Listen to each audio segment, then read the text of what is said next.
Magandang araw mga ka-aqua. Isang mainit na araw sa ating lahat. Ito ulit si Carl Mars Quiazon, ang inyong host dito sa ating programang AquaFact. Ngayong araw na to, ang ating pag-uusapan ay napapanahon. Napapanahon ngayong tag-init dahil ang pag-uusapan natin ngayon ay ang AquaShade Technology. Dito sa AquaShade Technology, pag-uusapan natin kung ano-ano ba itong AquaShade Technology, ano bang benepisyo nito, at ating makakapanayam ang nag-develop ng AquaShade Technology na si Dr. Emmanuel M. Veracruz para bigyan tayo ng background kung ano ba itong AquaShade Technology at kung paano ito nag-develop. Sa ngayon, kasama natin ang nag-develop ng AquaShade Technology dito sa Central Luzon State University, si Dr. Emmanuel M. Veracruz na dating Dean at Director ng Freshwater Aquaculture Center. Good afternoon, sir. So, Good afternoon. Yes. So, Good afternoon sa inyong lahat. So, pwede ka, sir, magpakilala sa ating mga viewers. So, ako si Emmanuel M. Veracruz. Currently, ako yung Vice President for Research, Innovation, and Extension dito sa Central Luzon State University. Actually, noong mga 2013 ata o 2012, nung gumagawa ng proposal para dun sa tilapia program na popondohan ng Picard DOST, nabanggit ni Engineer Saldi Bartolome kasi sila in charge dun sa hatchery ng FAC. So, nagkakaroon ng problema during summer. Parang kung hindi bumababa yung production, halos wala talaga. So parang sabi nila maka-epekto itong climate change, yung init sa panahon. Noon ang plano pa talaga yung talagang automated, yung natatanggal.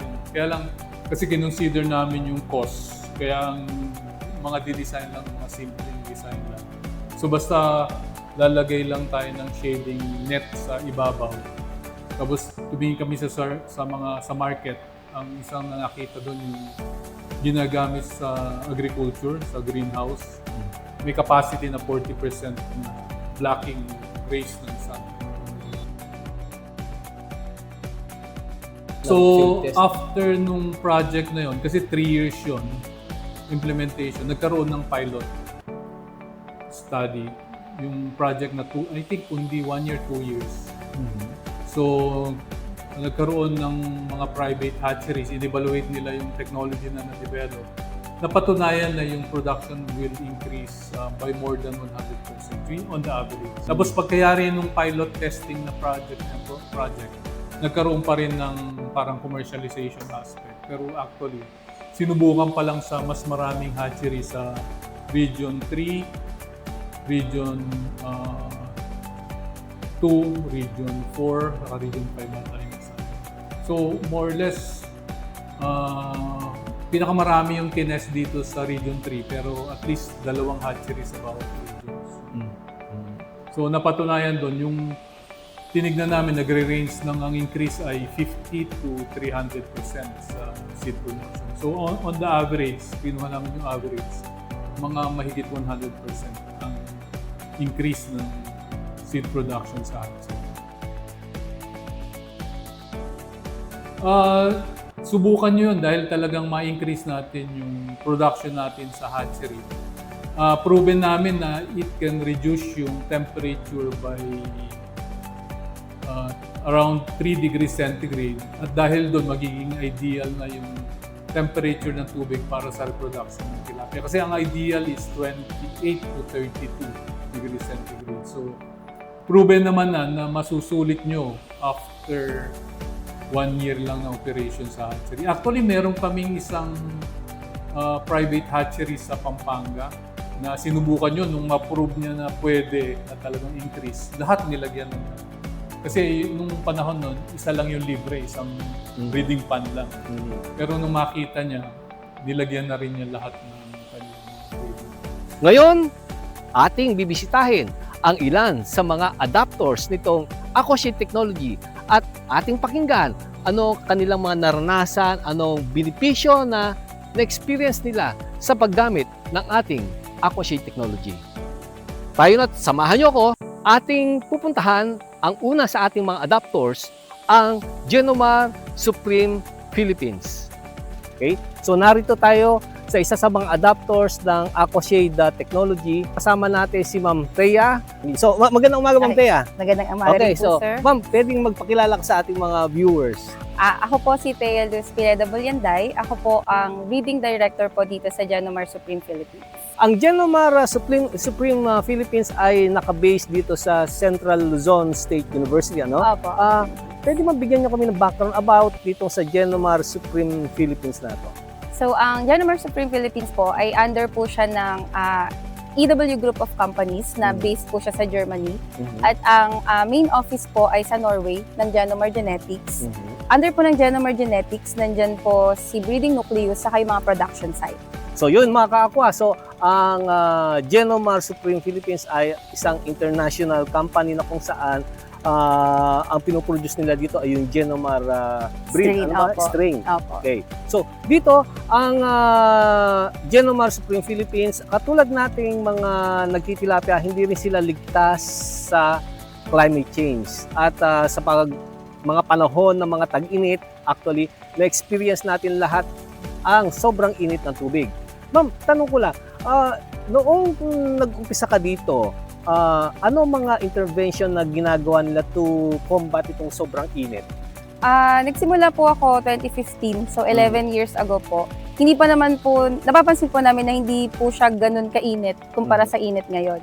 So dati po, kapag mainit, talagang palit lang po ng tubig, dagdag ng paddle wheels, okay na po, mawawala na po yung problema. Ngayon po, nagsimula 2022, nagsimula po yan sobrang init na. Hanggang ngayon, naghanap po kami ng mga bagong innovations. So, doon po namin nahanap yung paggamit po ng AquaShade. Yes. So kumbaga noon medyo slight pa lang ang pag-increase, so nakakaya pa ng aeration Opo. at saka paglalagyan ng tubig, ano? Opo. Pero ngayon kasi pag summer din, kuminsan hirap din sa tubig. Ano ba ang napansin niyo sa paggamit ng AquaShade? Nung sinimulan po namin gumamit ng AquaShade, so yung trend po ay nakita po talaga namin na tumaas po yung production. So unahin po natin sa temperature. Yung pond po na wala pong AquaShade, currently po, sa umaga 30 degrees po siya. Sa hapon, umaabot po siya ng 34.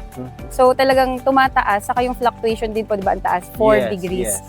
Whereas yung naka-shade net po, sa umaga po, 28, 29, yun na po yun. Yes. Di na po siya iinit talaga. So pagdating ng hapon, mga alas 3, anong... 29 lang po. Okay, so kumbaga talagang yung fluctuation ng differences ng lowest at highest ay hindi ganun Opo, nawala kalayo. yung, opo, tama Yes. po.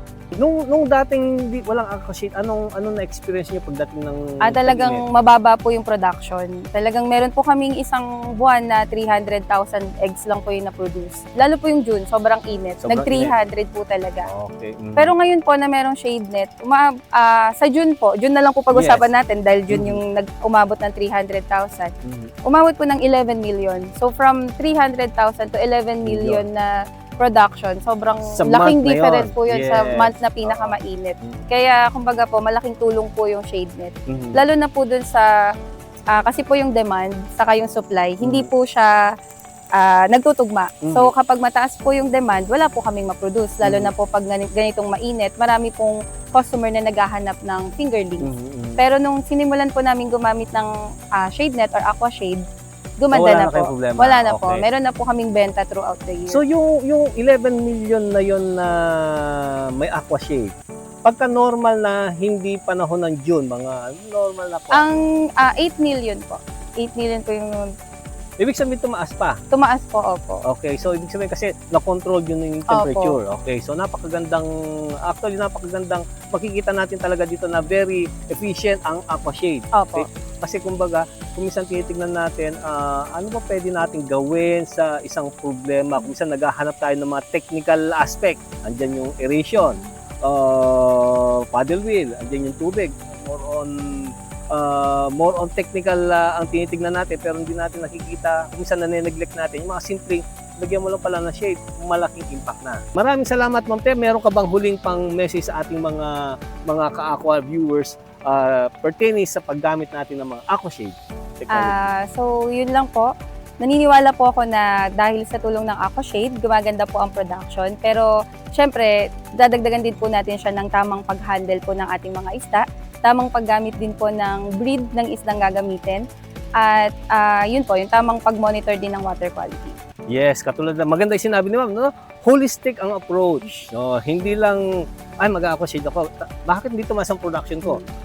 Baka naman pala may ibang problema sa ibang aspeto. Katulad ng sinabi ni Ma'am, napakaganda, it should be holistic. Hindi lang yung aquashade dahil ang aquashade, kinokontrol lang yung init. So, andyan yung magandang breed, andyan din yung handling, water quality, and everything. So, with that, maraming salamat Ma'am Thea sa pagpapaunlak mo sa aming imbitasyon para kapanayam kayo regarding sa aquashade technology. Magandang umaga, Ma'am. Magandang umaga rin po.